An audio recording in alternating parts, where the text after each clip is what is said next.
Did you know Ronda Rousey was the first American woman to win an Olympic medal in judo and the only woman to hold titles in both UFC and WWE? Like, the crossover of it all is wild. All right, let's get into it. I'm Emma, and today I am feeling very intrigued. Like, I've got my tea and my receipts ready to go because Ronda's story is equal parts glory, grit, and big yikes moments.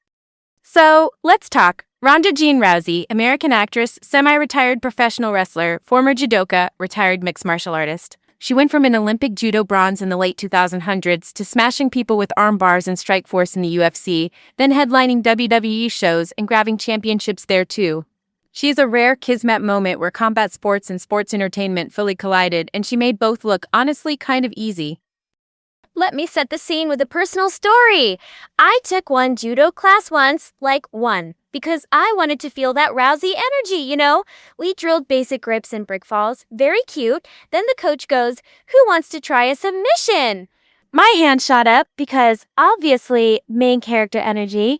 I kind of remembered the armbar from clips of Ronda. Grabbed the arm, hips up, knees tight, except I forgot the subtlety part. I flopped back like a sack of laundry and almost sat on the instructor's head. Epic fail.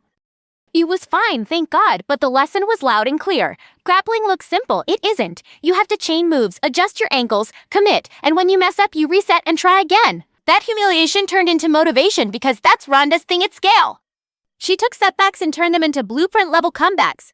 Bronze in judo after early Olympic heartbreak. Brutal MMA losses followed by a whole WWE chapter. Then even a one-off MMA return years later where she needed, 17 seconds to tap Tina Carano? More on that later. Persistence, pressure, repeat. Okay, let's move on and set foundations. Judo is a Japanese grappling art built around throws and submissions. Mixed martial arts, or M&A, is the combat buffet where striking, wrestling, and jiu-jitsu all show up to the same scary party. Ronda dealt with real-life challenges early. Childhood apraxia of speech, which is a motor speech disorder. Her family moved for therapy when she was tiny, and when she was about 8, her father died by suicide, which she has spoken about with raw honesty. That cocktail of adversity and support funneled straight into her training mindset. She started judo as a preteen with her mom, and here's key person number 1, Anne Maria DeMars. Anne Maria is not just any mom. She's the first American to win a world championship in judo in the 1980s. She drilled fundamentals into Ronda. Throws, grips, that signature armbar, and the stories are intense. Ronda even accidentally broke her mom's wrist during practice as a teen. That's how hard they were going. Tai-Chi, the family standard, was no joke. By the mid-2000s, she was winning big. Pan Am's, World Silver, then Beijing 2008 Bronze, the first American woman ever to medal in Olympic judo. Period. After retiring from judo super young, she was literally working multiple jobs to keep the lights on. Bartender, cocktail waitress, Venice Beach roommate era.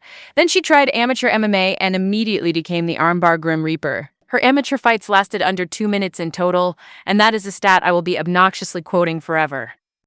Important person number 2, Edmond Tarverdian, her MMA coach at Glendale Fighting Club in Glendale, California. He helped bolt striking onto her judo. Think overhand right into clinch, hip throws and foot sweeps, then instant armbar. Stylistically, she was a judo-first bulldozer, compressing fights into clinch exchanges before kickboxers could get comfy.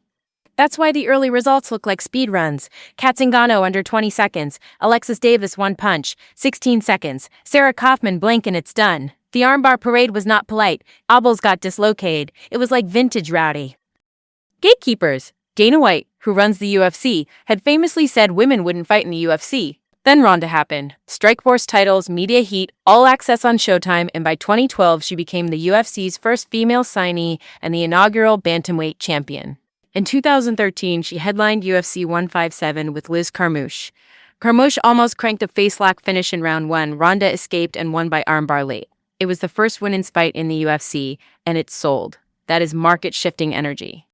Rivalries matter in pop culture, and hers delivered. Miesha Tate, a former Strikeforce champ, became her foil. Their trash talk was reality TV ready, and the rematch in 2013 went to round 3 before Ronda tapped her again. Then, in 2015, Holly Holm, a former boxing champ turned MMA sniper, out-footworked her and landed the head kick heard around the world. If you were on Twitter that weekend, chaos. A few years later, Amanda Nunes, who's widely seen as the women's MMA GOAT, blasted through her in round 1. That's the sport. Sharks eat sharks. WrestleMania era, Ronda walked into WWE in 2018, wearing Roddy Piper's actual leather jacket, Piper being an 1880s WWE legend known for the rowdy persona, whose nickname she used with his blessing through their mutual mentor Gene the Bell, a judo and grappling icon. She debuts at WrestleMania with Kurt Angle, throws Triple H and armbar Stephanie McMahon, and the crowd goes feral. Later that year, she won the Raw Women's Championship and headlined the first ever all-women WWE pay-per-view. Then in 2019, Becky Lynch and Charlotte Flair closed WrestleMania for the first time in history. Culture shifted on live TV. Okay, pause, because we have to spill the tea on controversy. Early on in Strikeforce, she fought Sarah DeLelio, a tough bantamweight. Ronda locked the armbar, the ref jumped in for a technical submission, and fans debated whether Sarah yelled tap or just a pained "ah!" Under the rules, a verbal can count, and I'm sorry, protect the arm. The call made sense. If I'm reffing and an elbow is about to pop, I'm not waiting for cursive handwriting on a permission slip. Another hot button, her TKO over Sarah McMahon in 2014. McMahon is an Olympic wrestling silver medalist. Ronda lands a knee to the body, McMahon drops, the ref waves it. Some said it was early, some said it was fair. My take, body shots fold people quietly and fast. The criteria say if you're not intelligently defending, it's over. Plus, in wrestling and MMA, the first knee to the solar plexus taxes everyone eventually. Ask your cardio. And yes, the WrestleMania 35 finish where Becky pinned Ronda, people swear Ronda's shoulders weren't fully down. In WWE world, that kind of controversy is oxygen. It protected Ronda's aura, elevated Becky, and kept the rematch discourse living rent-free in everyone's head. From a show business lens, chef's kiss. Impact check. She didn't just fight, she went Hollywood. Furious 7 in 2015, the Car High soap opera franchise, and she played the Enforcer energy perfectly. Mile 22 in 2018 had more of that gritty spy thriller vibe and more screen time, more fights. Those roles took her from ESPN darling to red carpet familiar, which fed back into WWE and PPV buys. The ecosystem looped.